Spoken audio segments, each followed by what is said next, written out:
All right, today we are diving deep into a massive story full of secret societies, bitter family rivalries, and ancient prophecies. And it all revolves around one city, Benico Falls. So, this is the question that Mayor Thomas Clark asks right before his entire world just explodes. And it's a question that really looms over this whole story. It sets this incredibly dark, ominous tone right from the jump. Because on that day, that question stopped being a theory. It became very, very real. The city didn't just find itself in a tragic tale, it became the absolute center of one. And the bloodshed? Yeah, it was just getting started. Our story really kicks off with one huge, catastrophic event. And this isn't just some background noise. This is the spark that lights the fuse and sends every single piece of this complicated puzzle flying. And it all just falls apart so fast. A group of communist terrorists, they see the mayor's SUV as this big symbol of the bourgeoisie, and they just open fire. The driver's killed instantly, the car veers off, slams right into the Malco building, and the whole thing just erupts in flames. Mayor Clark, he barely gets out alive, but the city, it's already lost to total chaos. A really violent start to our story. So, in the middle of all this citywide destruction, the story zooms way in on two people. And, on the surface, they could not be more different. But their lives are about to smash into each other right in the heart of this firestorm. On one hand, you've got Gus Blue. He's your classic high school outsider, the odd man out, right? Always getting picked on by these three bullies. Then on the other side of the spectrum, you have Toby Winters. This kid's a prodigy, graduated high school in 10 months, he's a martial arts champion, and he turned down Stanford to be a secret scientist for the mayor. One guy's totally powerless, the other is brilliant, but neither of them has any idea what's about to hit them. And that's really the heart of their new reality. It doesn't matter who they were before April 4th. Both Gus and Toby are just violently snatched up and forced into this conflict that is so much bigger than them. They've become pawns, unwilling pawns, in a game that's been going on for a very long time. So who's playing this game, right? Who are the ones pulling the strings? Let's zoom back out and take a look at the powerful, secret organizations that are manipulating not just our two heroes, but the fate of the entire city. Two main groups emerge from all the chaos. First, you've got the Novus Ordo Seclorum, the NOS, super secretive society. Members wear these creepy animal masks, and they are dead set on creating a new world order, led by this mysterious guy, Mr. Dominus. Then, opposing them, you have the Patriots Council. They're a much more public group led by George Barrington, and their whole thing is that they're going to crush the anarchy and make Benko Falls great again. And if you want to get a feel for Mr. Dominus, just listen to what he says. He delivers this line to a terrified Toby Winters, and it perfectly sums up his whole philosophy.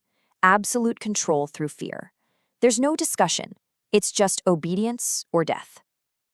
And then, on the complete flip side, you have George Barrington. He presents himself as this dedicated public servant, a guy rushing around trying to hold the city together. He seems like the force for order against all the NOS chaos. But, in this story, things are never quite that simple. Because here it is. This is the absolute jaw-dropping twist at the center of this whole thing. The man they call Mr. Dominus, his real name is Jerry Barrington.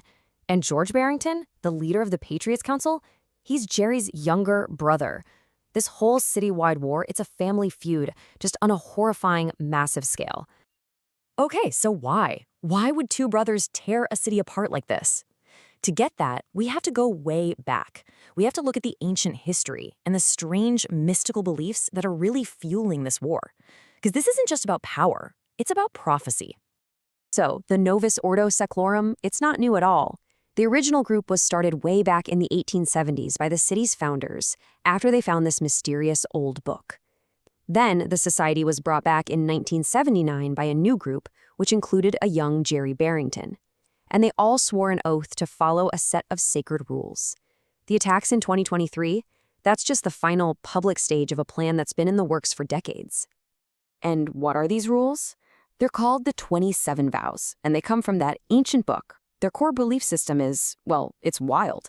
It's not just about getting power. It's like they flipped morality completely upside down. It literally preaches that greed is good because pleasure is the only real goal in life.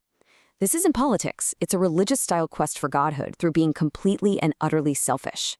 And within this quest, there is a prophecy. It talks about a key, a descendant of one of the original founders who is absolutely essential to the Gnosis final plan. And guess who that prophesied key is? Yep, the bullied high school kid, Gus Blue. Now, Gus isn't just recruited, he is forged, and the process is absolutely brutal. He gets abducted, taken to the freezing cold of Greenland for this insane survival training. He's put through a mystical trial inside a pyramid that literally shatters his old self, and his transformation is complete when he literally walks on magma, recites the 27 vows, and fully becomes the weapon the Gnos needs him to be. So, after all the manipulation, the battles, the bloodshed, where does all this lead?